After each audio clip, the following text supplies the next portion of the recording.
Up until this point in the series, we have focused on the movement of one set of humans from the state of nature to society. This is a simplistic view which helps us understand the general reasoning, but it ignores a critical problem that society must deal with: other societies. In this episode of the Building Depth series, we will address the problems that exist due to the existence of other civilizations. I'm Pragmatic Penguin. Let's get to it. Humans in the state of nature are under constant threat. This fact, combined with the non-zero-sum potential of cooperation, led them to form a society. This is a story told in the first 4 lessons of the Building Depth series. Now here's the thing, societies aren't all that different than humans. Societies, much like humans, are rational, and that they behave in their own self-interest. In a system of societies, or what we might call the international system, they are in their own version of the state of nature, and the same ideas apply. Let's go deeper. Societies refer to social organization at all levels, and this point requires a bit of deliberation.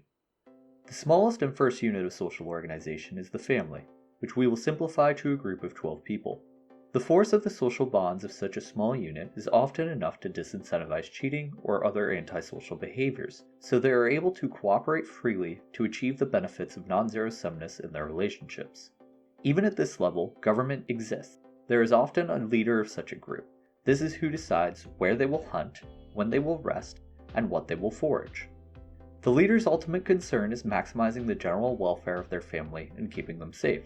The leader will often act as the arbiter in cases of injustice, validating social behaviors and invalidating antisocial ones whenever they arise.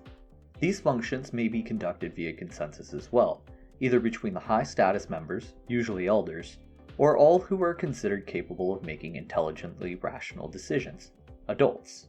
For this example, we'll focus on the single-leader family government. The family is a natural unit since trust is established early on, so the benefits of society are easily realized. With only 12 or so people, the family still has limited variety in capabilities and knowledge, especially given the genetic similarity of its members. Humans, being both intelligent and rational, are aware of these limitations. Early humans were nomadic, so these families would occasionally encounter each other.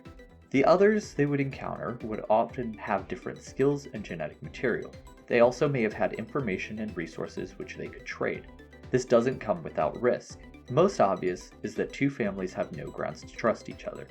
It is likely that they would see each other first, and it is not a given that they would be able to hopefully communicate, so they must decide and signal to each other that they intend no harm before they can move on to any other issues. This by itself may not be enough. If one family views the other as encroaching on their territory, they may quickly escalate to violence, especially if there's any amount of resource insecurity. The cases where resources are plentiful and humans act in good faith can lead these 2 families to develop enough trust to begin communicating, exchanging information, whether it be technological, cultural, or genetic. All of these exchanges are to the benefit of both so long as they are reasoned out. The more they exchange, the more efficiently they can exchange in the future because the trust is stronger, until they reach the upper limit of how close they can become. That is, until they unify and become a tribe. Tribes may do the same and become chiefdoms. Chiefdoms become city-states. Those become nation-states, and possibly onwards. But this unifying process takes time, and is not always clean or pretty, as history will show us. So what's happening? As a unit of social organization grows, the administration of it gets significantly more complicated. A group of any 12 people thrown into a room and given a purpose will usually figure out how to cooperate to accomplish the mission. A leader, or a consensus-based process, will emerge from this group, and everyone will grow to know and trust each other. Now imagine if we did this with 100 people. How much longer would it take to establish a hierarchy? How much more cumbersome does consensus become? How long does it take for them to build that trust? Yes, it's still feasible, but it takes a bit of time, and the depths of the relationships will likely be sufficient to become stable. Moving into the thousands is where things become tricky, especially given the technology of ancient times, requiring people to use more land and transit much more slowly. It now becomes impossible for people to really all know each other and to trust each other. If they did nothing but socialize, they may be able to accomplish such a feat, but they have work to do, farms to tend, livestock to herd, shoes to cobble. How do they know they can trust each other? The answer would be that they affiliate with each other. In some places, this is ethnic groups, in others it's clan-based, and in many societies today, it's based on national identity. These groupings are a shortcut to solving one of the fundamental problems with societies, that each individual is self-interested, but not always intelligently so. Let's build this out a bit. Throughout this series, I've used the word rational to describe humans, and I very quickly write down self-interested in parentheses, but I haven't taken a lot of time to address it. In the social sciences, rational typically means self-interested. It's not a judgment, it's just the most natural starting point. Humans are hardwired to look out for themselves and themselves only. But by socializing from an early age and creating an environment which rewards cooperation, we have learned to consider others who are close to us as if they were ourselves. The problem that social identities address is that we can only get close to so many people before we hit a physical limit, where we cannot develop a social connection deep enough to truly consider the other person. Social identities trick us into considering the welfare of others who are remote to us because it makes them feel like part of us. Now that's the good of social identities, but they have a dark side. They are often exclusive. For example, someone in Nation A may be proud to be an A, and willing to lay down their life for the good of A's everywhere. But what do they think of the B's? Well, they aren't a B, they're an A. And because they're an A, the B's can't be trusted. The B's want to trade? Well, their stuff is cheaply made.